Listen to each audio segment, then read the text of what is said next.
Good afternoon, everyone. I'm Anderson Cooper, live in Boston. This is our continuing live coverage of the terror attack here in Boston. I'm standing about 4 blocks from the scene of the center of a massive investigation right now.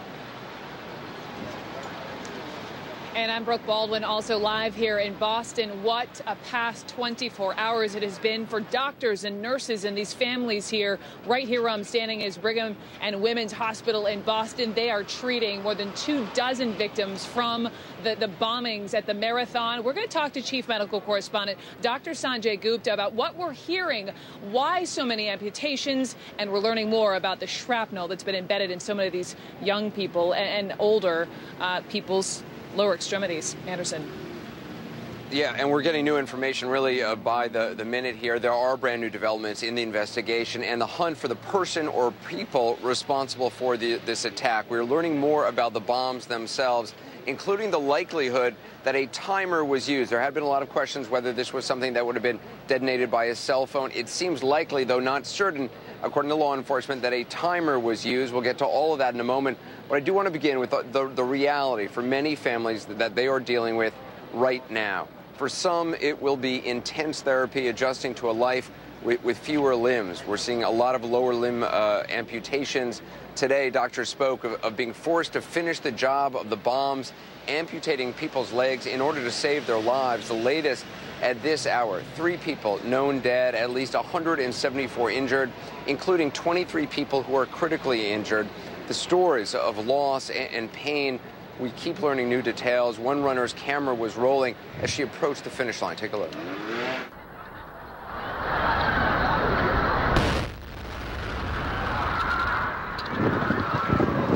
As loud as that blast was, it was in the silence that another witness felt the full impact of what she survived. I got home last night at about 11 o'clock and started to break down because I'd been holding it in all day. I'd been trying to remain composed, but by the time I was trying to fall asleep, it was all hitting me. This was really real. And then waking up this morning and realizing it's not a nightmare, it actually happened. There's also this mother of 5. The Boston Globe spoke with Liz Norden. Her 2 sons were in the stands at the finish line when the blast, 12 seconds apart, went off. Each son ultimately lost a part of his leg from the knee down, the Globe reports. Norden told the paper, quote, "I feel sick." One family from the Dorchester neighborhood of Boston may be bearing the worst of what happened nearly 24 hours ago. They had gathered to celebrate their father finishing the race. Instead, they suffered the loss of their child, 8-year-old Richard Martin, seen here in a Facebook photographs. He's one of the 3 people that we know have died. The Boston Globe tells Richard's story, quote, "One of the dead was an 8-year-old boy from Dorchester who had gone out to hug his dad after he crossed the finish line. The dad walked on. The boy went back to the sidewalk to join his mom and his little sister, and then the bomb went off." That little sister also injured, and the mother as well. That's what the Richards family is dealing with, obviously, that devastating loss. CNN's Gary Tuckman now is live in Dorchester with their story. Gary? Hi, Anderson. This house behind me, this gray house, is where the Richard family lives. Very happy family, very popular. The block neighbors speak very highly of them. And yesterday, Bill Richard, the husband of the house, left early in the morning to go to Hopkinton, which is 26.2 miles from the finish line of the Boston Marathon, to run the race. And the other 4 members of the family, his wife, his 2 sons, and his daughter, went to the Prudential Center, John Hancock Building area of Boylston Street. That's where the finish line has been for dozens and dozens of years of the Boston Marathon, to wait for their dad to cross. And that's when disaster struck for this family. Little Martin Richard, 8 years old, killed when he went to greet his father after his father finished the Boston Marathon. It should have been an absolutely wonderful, unforgettable moment for this family. Instead, it's unforgettable in a very different way. The family has released a picture of their little boy.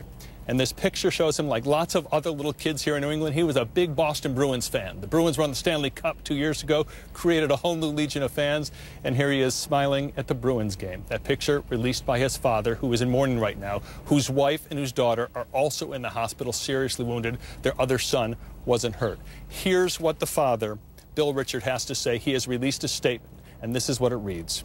"My dear son Martin has died from injuries sustained in the attack on Boston.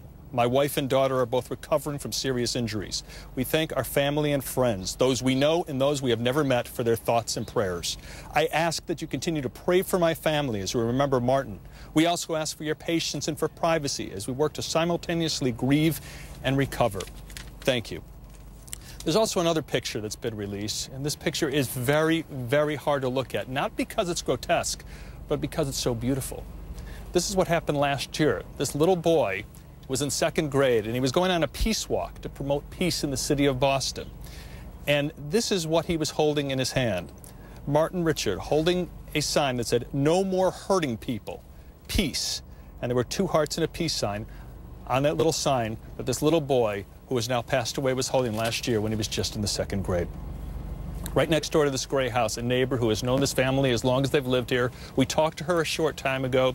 She saw the father when he came home last night. At that point, she wasn't clear, Jane Sherman is her name, she wasn't clear exactly what had happened. I saw him get out of the passenger seat, and he looked like he was in a state of shock, and I said, "Bill," he didn't answer me. He just walked very slowly into the house. So his friend came over, and I said, "Is everything okay?" He said, "No. Martin was the little boy that was killed." And I was speechless, and I think he probably said something about Denise and the little girl, but I was really... His wife and daughter. Right, and I was in such a state of shock, I didn't even hear what he said. I started to cry, and I said, "If there's anything I can do, please just let him know I am here, and please send him my deepest sympathy." Okay. I want to bring us a news conference that's happening right now. First responders, public safety officials. Let's listen in. Seek out and bring to justice those terrorists who sought to destroy our city. We therefore ask anyone who has information that may be helpful in this investigation to please contact the Boston Police Homicide Unit at 617-343-4470. Thank you very much. Thank you, Jerry. Our next speaker today is the president of the Boston Firefighters Local 718, Rich Paris. President Paris. Thank you, Eddie. To the families of this tragedy, our hearts are with them during this trying time. We took care of the victims yesterday, and we want to take care of them moving forward. We hope that this fund will give us just a little bit of comfort in the days moving forward. The Boston First Responders Fund for the victims of the Boston Marathon terrorism attack will be administered through the Boston Firefighter Credit Union. 100% of these proceeds will go to the victims. Anyone who would like to make a donation, please send all donations to the Boston Firefighters Credit Union, 60 Hallett Street, Dorchester, Mass. 02124. I say again, Boston Firefighters Credit Union, 60 Hallett Street, Dorchester, Mass. 02124. People can make donations by check or online through the credit union's website. That's at www.bosfirecu.com. There's also a credit union phone number. It is 1-857-220-0133. As the president of the Boston Firefighters Local 718, I am proud to stand together with my brothers from the Boston Police Unions and Boston EMS Union to take care of the victims of this tragedy. At this time, I would like to say God bless the victims and God bless America. Thank you. Thank you, Richie. Before we take any questions, I'd just like you to join us in a moment of silence for the victims of yesterday's terrorist attack.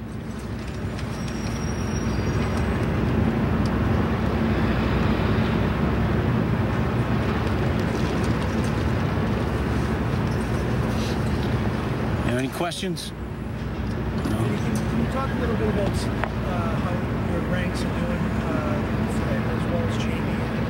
Yeah, sure. Such a mass casualty situation. Obviously, it's very difficult for us. We're human beings like anybody else, and we're not immune to dealing with grief and the tragedy that we had to deal with yesterday. But we do have critical incident stress management teams working with those of us that responded and worked yesterday. And I can tell you that, unfortunately, in our profession, we do deal with this quite a bit, although yesterday's scene was particularly horrific. But I have all the faith in the world and confidence that our brothers and sisters will do well. If anyone else have any questions? No? All right, thank you very much. Thank you for coming, and God bless America. You've been listening press to conference from first responders, public safety officials offering a $50,000 reward for information on the bombings. Obviously, there is a massive investigation going on right now. They were able to secure the crime scene relatively quickly, and that is certainly something that's going to aid law enforcement in their investigation. I want to get the latest, though, on where the investigation stands right now, the search for who might have done this, the person or persons or group responsible, foreign or domestic. A federal law enforcement official telling CNN's Susan Candiotti that the bombs in yesterday's attack appear to have been placed inside metal pressure cookers and hidden inside backpacks. Another source tells our CNN's Joe Johns that it's likely, but not certain, but likely that a timing device was used to activate the bombs. Not a cellular device, but a timing device. Dozens of forensic specialists and dogs trained to detect explosive residue are at the blast scene today, where the two bombs exploded just seconds apart. President Obama calling it an act of terror, but he noted that no person or group, foreign or domestic, has claimed responsibility for the attacks. At this point, joining me now is Jeffrey Beatty. He's a security consultant. He's also trained with the Boston Police SWAT team. Thank you very much for being with us. What we know now about the bomb, apparently in a pressure cooker device, both devices hidden in a backpack, low to the ground, perhaps placed on the street. What do you make of what you're hearing about the devices? Well, I'm alarmed by what I'm hearing about the devices, because I got back last year after 9 months in Afghanistan, and these pressure cookers are a technique that is used by the Taliban and by Al-Qaeda in Afghanistan. They're very effective weapons. They try to pick these pressure cookers up wherever they can, and they use them to make their IEDs. And I'm quite concerned that this is a TTP, as we would call it in the military. TTP? Tactic, technique, and well, I'm lost with the P. But the TTPs are procedures, are things of the Taliban that we're now seeing here. Now, that doesn't mean it was the Taliban. Other people can read about this. Right. We've also heard these are, I mean, relatively crude devices that are available on the internet. People can kind of learn how to make them. You can learn how to make them, which doesn't rule out an international terrorist, because you certainly don't need to bring the materials to make this weapon into the country. They're here. You can make it right here. They are crude. That's what the Taliban makes, crude IEDs. But again, you know, in the past, people have rushed to judgment as to who is behind attacks like this, so I think we'll let the evidence play out, but it certainly is an indicator of a potential, either someone who's read about how the Taliban makes these weapons, or perhaps a stronger link. It would have been an aid to law enforcement had they actually found unexploded devices, as was reported, and even some officials were saying had been found yesterday, where they're now confirming just the two devices that exploded are the only devices. There were not any other unexploded. So it becomes all the more harder to figure out the signature of these devices, the kind of the manufacturer of them.